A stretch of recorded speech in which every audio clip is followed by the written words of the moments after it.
দেখবো 2 দ্বারা বিভাজ্য সংখ্যা। 2 দ্বারা কোন সংখ্যাগুলোকে বিভাজ্য করা যাবে বা ভাগ করা যাবে।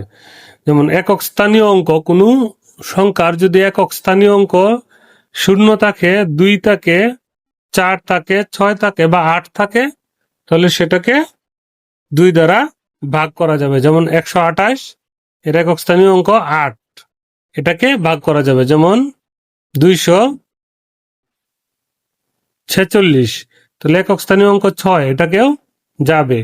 যেমন 120 একক স্থানীয় অঙ্ক 0, তাহলে এটাকে ভাগ যাবে। 8282, তাহলে এই যে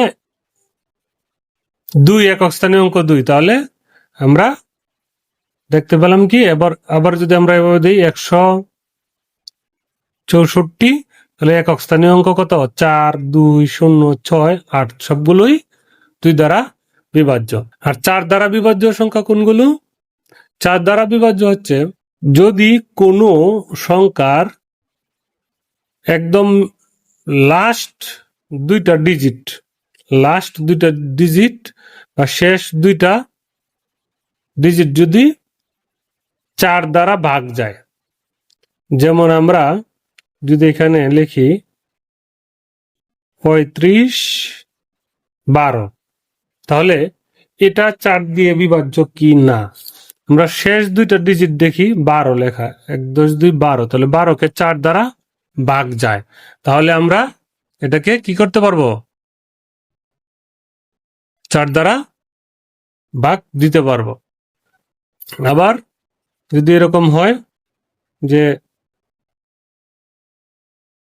18 64, এটাকে কি ভাগ যাবে কিনা? 6 আর 4 10, 10কে কি 4 দিয়ে ভাগ যাবে?